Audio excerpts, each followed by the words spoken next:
It's U of L Today on 93.9 The Phil. Here's your host, Mark Hebert. And welcome to U of L Today with Mark Hebert on 93.9 The Phil. This is the show, as many of you know, that's about all the great stuff going on at the University of Louisville, where we talk to researchers, doctors, students, and faculty members about all the cool stuff going on at U of L. So on the show today, you've heard of the Elizabeth Smart case, that 14-year-old girl who was held captive and raped for 9 months back in 2002, right? Well, the former federal prosecutor from Utah who handled that case was in Louisville to talk about criminal justice and sentencing reform, and we'll be talking to him. We'll also have some excerpts from the speech U of L President Neeli Bendapudi gave at her official inauguration a week and a half ago. She talked about U of L turning the page and operating under a new set of principles, spelling out the word cardinal. So we'll hear from her. But first, a new study found that thousands of women diagnosed with breast cancer might not need chemotherapy. Dr. Beth Riley is the deputy director of the James Graham Brown Cancer Center at U of L, and is here to talk about this study and hopefully clear up some misconceptions and some confusion about this study. Beth, good to see you. Good morning. All right, well, let's talk about this study that came out, this research that came out that said a lot of women that maybe have breast cancer don't need to get chemotherapy. What was the study? What did it say? The name of the study was Taylor X, and it was a landmark study of over 10,000 women utilizing technology called Oncotype DX, which is a test of 21 genes of the tumor. So not genes that you pass on to your family members, but genes of the actual tumor that can predict the rate of recurrence of that particular cancer.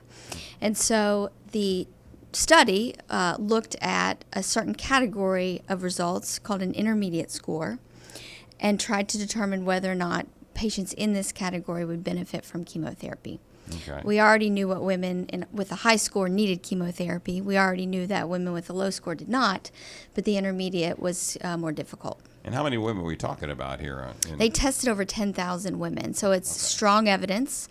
And can really guide clinical practice. And I think a woman who fits the criteria of this study, which includes a woman who is over 50, who has an estrogen receptor positive tumor, an estrogen-driven tumor that is lymph node negative, can undergo this testing. And those women, if they come back with a score of less than 25, which would be an intermediate or low score, they can feel confident they can safely avoid chemotherapy and not impact the outcome of the breast cancer. How many women in the United States or in Louisville or Kentucky, whatever figure you have, get breast cancer each year? So it's close to 200,000 women. 40,000 women continue to die of breast cancer every year. October is, as you know, Breast Cancer Awareness Month, and we've made a lot of strides in breast cancer, but we still lose about 40,000 women annually. So I guess the question is, out of those 40,000 women that die each year in the United States, how many of them fit in that intermediate category and may not have needed chemotherapy, or the 200,000 that get it?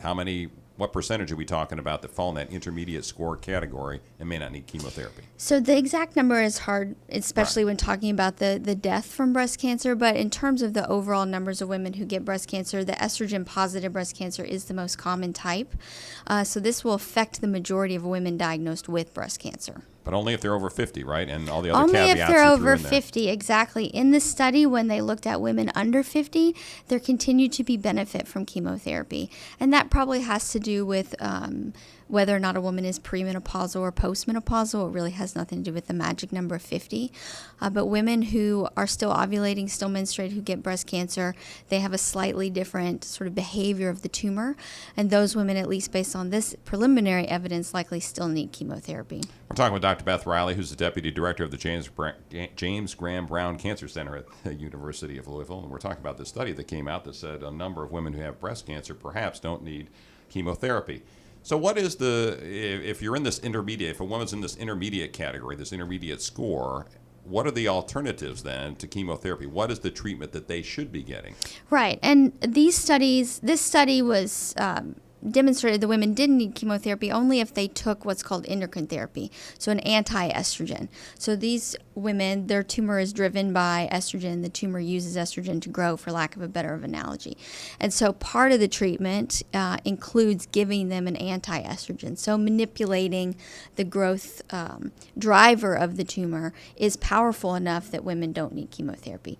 These women still receive surgery.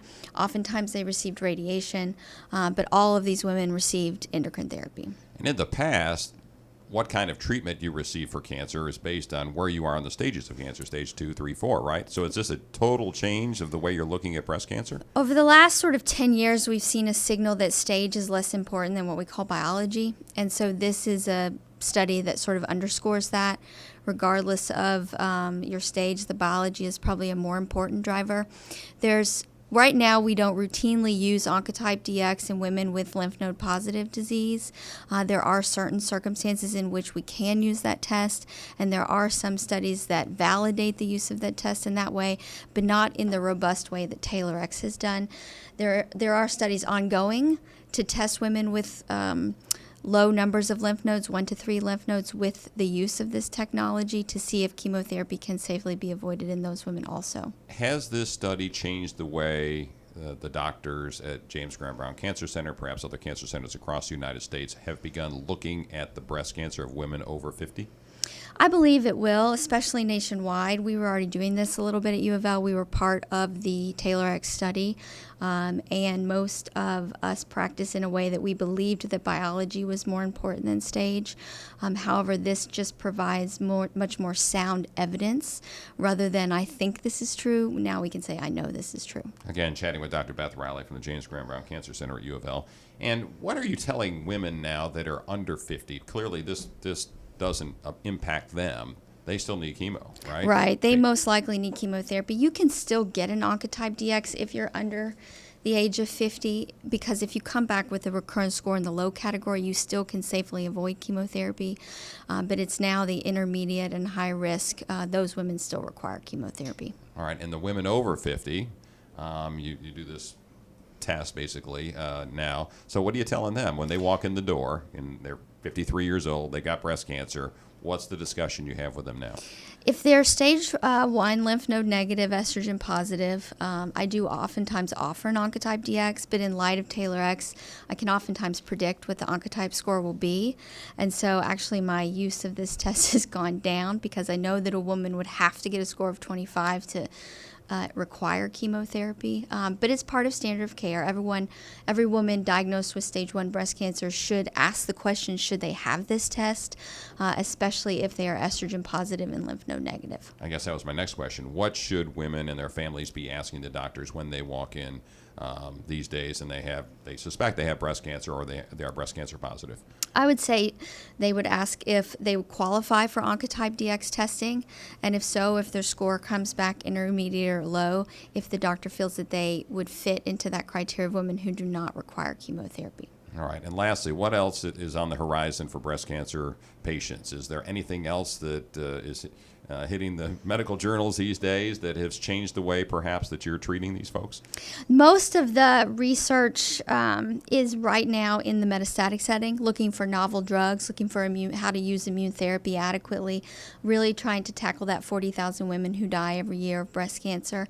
This particular study was in early stage disease and will greatly impact quality of life for women, but most of those women, regardless of the choice of chemotherapy, are likely cured.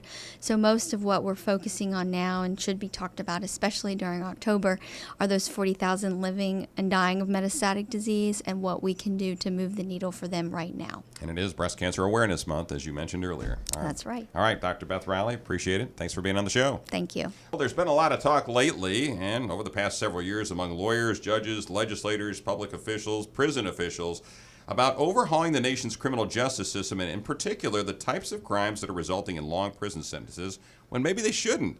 Brett Tolman is a former U.S. attorney from Utah who's in Louisville for a forum on criminal justice reform. It's being held at the University of Louisville's Brandeis School of Law, and he has some definite opinions on criminal justice reform and sentencing reform. Well, first of all, welcome to Louisville. Thank you. Good Glad to be you're with here. you. All right, so you were the prosecutor on the Elizabeth Smart case, right? I was. I took that case from the state system, brought it into the federal system, and we ended up getting, virtually a life sentence on Brian David Mitchell for the kidnapping and rape of Elizabeth Smart. So that's your claim to fame, huh?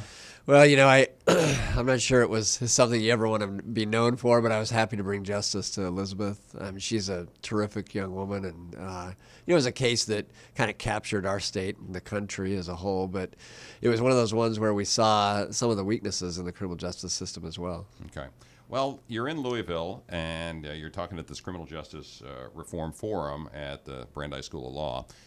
What are your views on this? From a former federal prosecutor, I think most folks would think, hey, you know what? The guy's probably, throw away the key. Lock him up, throw away the key. Right. But that's not you, is it? Well, it used to be me when I was younger, in my 30s. You don't look that old now. Thanks. I have a grandbaby, and I'm proud of her. But I was there, in the same place most people are when you think about criminal justice system, that we want to be tough on crime, put bad guys behind bars. That's what I wanted to do.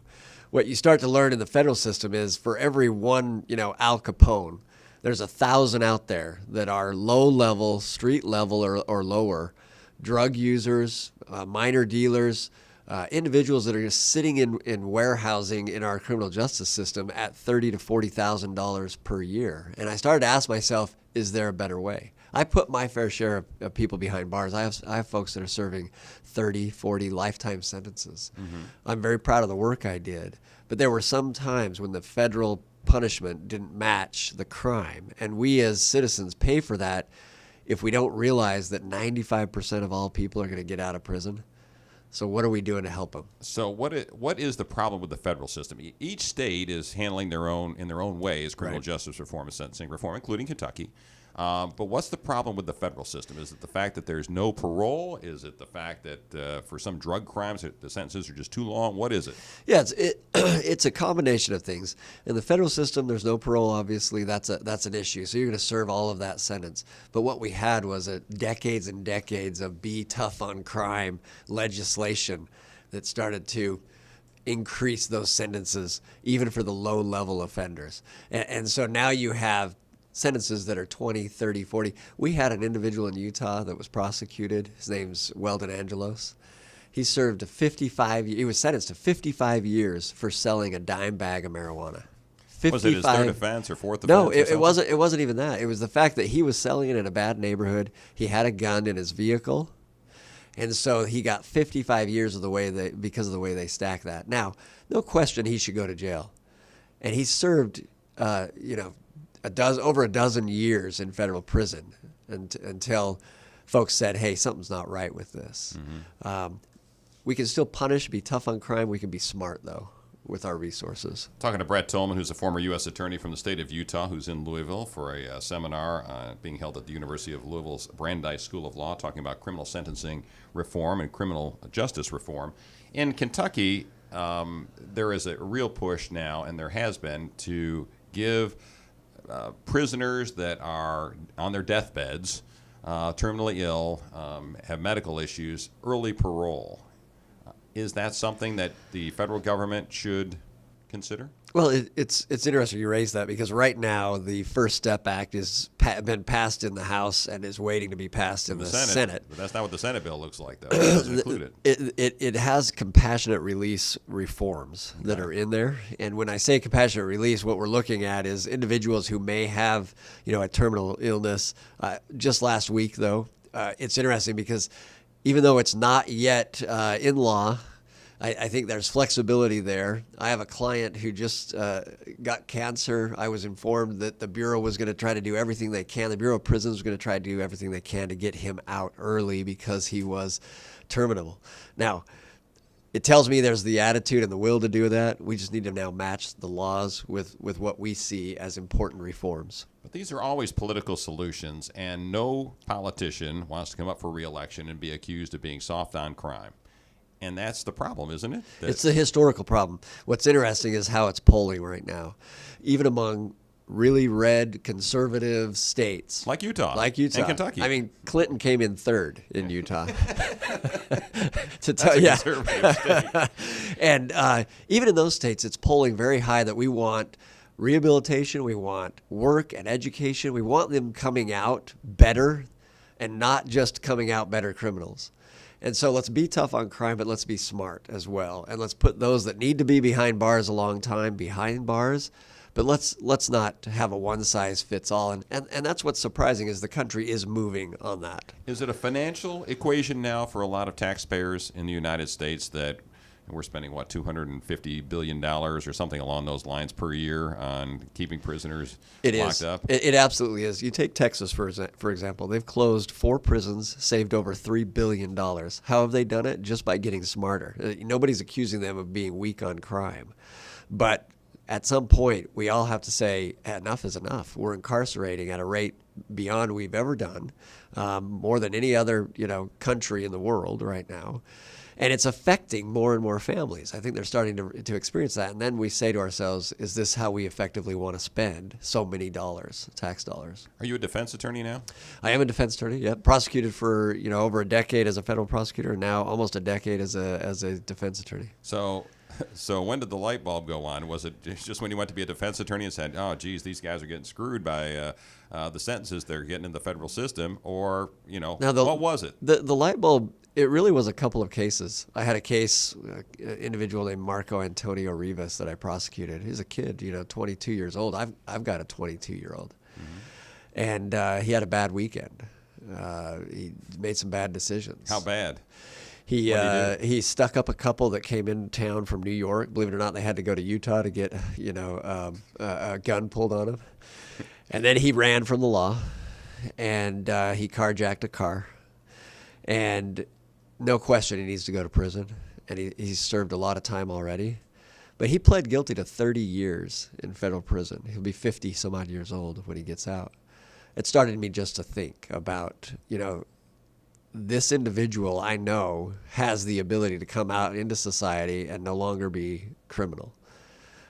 So it was then as a prosecutor that I saw that he was willing to plead to 30 years that I started to look at the sheer power of the prosecutor and the system in general. Talking again with Brett Tolman, who's a former U.S. attorney from the state of Utah, who's in Louisville for a seminar at UofL School of Law. What do you tell students that are coming out of universities and they want to go into criminal law, one on one side or the other? What do you tell them about the way the system works right now? Well, I argue a lot with colleagues of mine, and respectfully, obviously, but I think the system is broken. We haven't focused on the criminal justice system in decades in terms of, are we really analyzing it? And there are three things you're supposed to be doing as a prosecutor. You're supposed to punish, yes, deter crime, but the third one we forget about, and that's rehabilitation. So I'd like to tell the young lawyers that are studying and want to get into this field, recognize that there's more than just what the criminal justice system has been, that our society requires it to be. And we want to see that change, because I'm all for being tough on crime. Put them away for many years as a punishment. But if 95% of them are going to get out, what are we doing so that when they get out, they've lowered their risk of recidivism? All right. We know what you say, the young bloods that are just coming into the legal system and making it a career. What would you say to the old folks in Congress in Washington that are looking at this issue? In states like Kentucky, Georgia, Utah, Ohio, Texas can all make meaningful reform. It's about time that Congress gets off their butt and does something, and does it in a way that the states have taught us should be done. Because you can be tough on crime and not lose voters by being smart. And I think Kentucky has learned that. I think many states have learned that, and it's an honor to be with them. But I would say to Congress that stop messing around and get this done. And lastly, what would you say to the victims of crime who would say, you know what, that guy held me, your client, he held me up, he carjacked my car, he deserves to go away for 30 years? Where there are victims in crime, there's no question that the punishment needs to fit the crime. And there are horrific crimes. The kidnapping of Elizabeth Smart, he's in prison for the rest of his life. And I'm good with that. I think he'd harm people when he got out. But what we're talking about is individuals who didn't harm someone, or they're low-level drug offenders that are serving sentences that are longer. I have sentences in the federal system where individuals are serving longer than rape, homicide, burglary in the state system. So we've got to do something. Just not fair. Not fair. Okay. All right. Good deal. Brett Tolman, enjoy your stay in Louisville. I think you will. Thank you. All right, thanks for coming. Well, most of you know that the inauguration of our brand new president at UofL, Neely Bendapudi, took place a few days ago, and she gave a speech about that. And you also know that the University of Louisville has had its struggles over the past 2 years. We're turning the corner with Dr. Bendapudi, but we have had some struggles.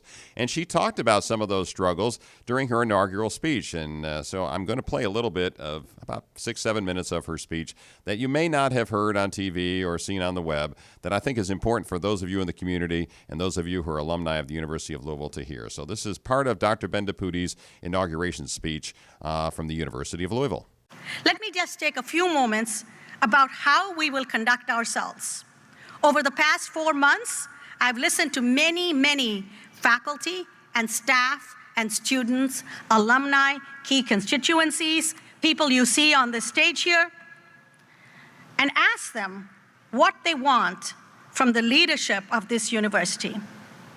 They recognize that the University of Louisville is the economic engine for Louisville, and that Louisville is the economic engine for the Commonwealth, an economic engine for the state. And therefore, they're rooting for us to be great. They're rooting for us to be moral. I'd like to share with you some principles that I have garnered during my time here. These are the cardinal principles, if you will. Sorry, I just could not resist. This is an acronym, but these are my words, and they are my attempt to reflect back to you what I've heard from you. C, let us be a university that is a community of care. Care for self, care for one another as cardinals, and care for the community well beyond as part of the human family. We're a community, not just a collection of individuals. We're a community. We're not just buildings connected by an HVAC system, as a friend of mine says. A, accountability. Accountability to the team, to the community. We keep our promises. We own up to mistakes. We are accountable. R, respect, irrespective of position. We respect each other's humanity and dignity, no matter what our positions in the organization might be. We also respect our right to differing and conflicting positions on issues. A quote I read somewhere, and I'll paraphrase it, says, "We will be a place that prepares students for ideas, not protects students from ideas." D, diversity and inclusion. We celebrate diversity of thought, of life experiences, of perspectives. Our state motto says it all: united, we stand.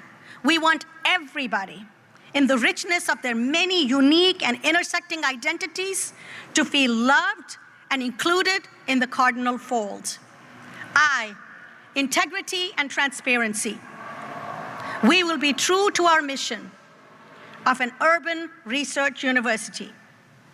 Integrity is our collective commitment to make decisions with the best interests of the university in mind and to share the decision-making rationale and the outcomes transparently.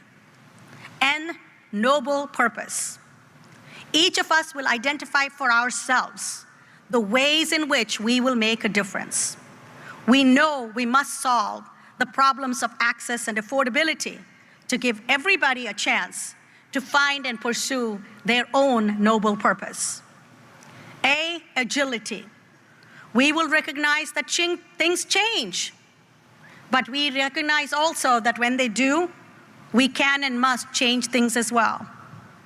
We know that when the adaptation within an organization does not keep pace with the adaptation in the environment will win, the organization will not. L, leadership. We recognize that management is a position, but leadership is not just a position, it's an activity. We will all behave as owners of the University of Louisville because we are. Faculty, staff, and students and alumni, we are UofL cannot just be a hashtag or a slogan. It is our declaration of leadership and ownership. There you have it, the cardinal principles.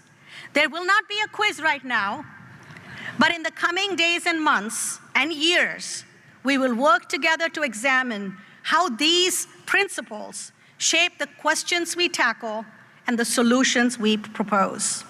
These are the thoughts, the dreams, the inspiration that keeps me motivated.